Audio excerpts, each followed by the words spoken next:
Hello everyone, कैसे आप सभी लोग? आई होप ठीक ही होंगे। तो आप भी चाहते हैं कि आपकी रोटियां इसी तरह से फूली फूली और नरम बने, तो फिर हमें आटा भी इसी तरह से फूला फूला ही गूंदना पड़ेगा।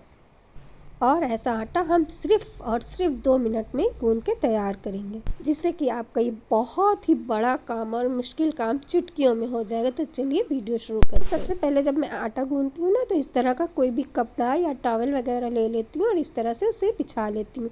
और उसके बाद जिस बर्तन में हम आटा गूंदते हैं ना, उसको इस पर रख लेते हैं। ऐसा करने से क्या होता है, जब हम आटा गूंदते हैं तो ये बर्तन जो है वो बिल्कुल भी खिसकता नहीं है। तो ये मेरी पहली टिप्स है। और दूसरी टिप्स मेरी है कि जब भी आप सर्दियों में आटा गूंदें तो उसके लिए थोड़ा सा गुनगुना पानी लें, जिससे कि आपकी जो रोटियां बनेंगी वह बहुत ही ज़्यादा सॉफ्ट हो। और आटा गूंदने के लिए जब आप गुनगुना पानी लेंगे ना, तो आटा भी आपका बहुत ही जल्दी गूंद जाएगा। हमने आटा गूंदने के लिए यहाँ पर गुनगुना पानी लिया है और थोड़ा थोड़ा पानी डालते हुए हमें सारे आटे को इकट्ठा कर लेना है। तो आटा गूंदते वक्त आपको ध्यान रखना है कि आपको थोड़ा थोड़ा पानी ही डालना है।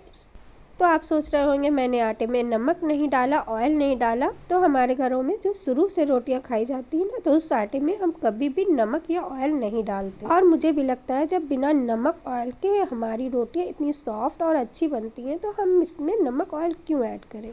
लेकिन अगर आप स्टफिंग वाले पराठे बना रहे हैं या पुड़िया बना रहे हैं, तो आप उसमें नमक ऐड कर सकते हैं।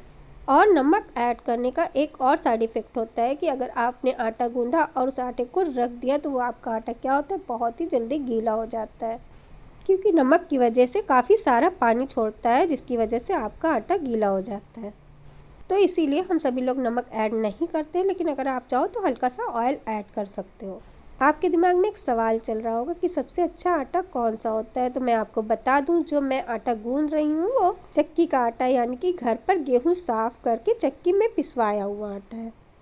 तो हमने यहाँ पर सारे आटे को इकट्ठा कर लिया है और इसमें थोड़े से पंच लगा लिया। अब हम इसको रेस्ट करने के लिए रख देंगे 10 मिनट के लिए। जब तक हम दाल सब्जी चावल वगैरह पकाएंगे ना, तब तक ये सेट हो जाएगा। इस तरह से जब हम आटा गूंदते हैं ना, तो हमें मेहनत भी कम लगती है और हमारा आटा बहुत ही सॉफ्ट और फूला फूला गूंदता है। तो 10 मिनट हो चुके हैं, हमारा आटा रेस्ट कर चुका है। अब मैं आपके साथ सारे टिप्स एंड ट्रिक्स शेयर करूँगी कि किस तरह से हमें रोटी का आटा गूंदना और किस तरह से हमें चपाती का आटा गूंदना। जैसे बड़ी बड़ी फूली फूली चपाती होती है ना, उसका आटा। तो आप देख सकते हैं मैंने यहाँ पर बिल्कुल हल्का सा पानी लगाया और इसमें पंच लगाने लगी। इसी तरह से आपको दोनों हाथों से पंच लगाते हुए आटा गूंदना है। इस तरह से जब आटा गूंदेंगे ना, आपका आटा बहुत जल्दी और बहुत ही सॉफ्ट गूंदेगा। आटा गूंदते वक्त क्या होता है ना, काफ़ी सारा आटा बर्तन में चिपक जाता है। तो इस तरह से हमें हाथों पर थोड़ा सा पानी लगाकर इस तरह से आटे को छुड़ा लेना है। इस तरह से जब हम आटा गूंदेंगे ना, तो बर्तन जो है हमारा वो बिल्कुल क्लीन रहेगा और आटा भी हमारा बहुत अच्छे से गूंद जाएगा। क्योंकि बहुत ही गंदा लगता है ना कि आपने इस तरह से आटा गूंदा है कि आपके सारे बर्तन में इधर उधर आटा लगा रहता है। आपने देखा होगा इसी तरह से एक हाथ से लोग आटा को गूंद लेते हैं, लेकिन ओरिजिनल मेथड आटे गूंदने का यही है कि आप इस तरह से थोड़ा सा पानी लगाते हुए हाथों से इस तरह से पंच करते हुए आटा को गूंदे। तो आप को दोनों हाथों से इस तरह से आटे को गूंदना है। यही है आटे को गूंदने का ओरिजिनल मेथड। देखा आपने आटा किस तरह से फूल गया है। तो मैं आपको जूम करके दिखा रही हूँ। तो इस तरह से आप अगर दोनों हाथों से आटा गूंदते हैं ना, तो आटा आपका बहुत ही सॉफ्ट गूंदेगा। तो आटा यहाँ पर अच्छे से फूल चुका है, तो आपका रोटी का आटा गूंद के तो तैयार हो चुका है। इस तरह से अगर आप आटा गूंदते हैं तो आप इस आटे से फ़ौरन ही रोटी बना सकते हैं।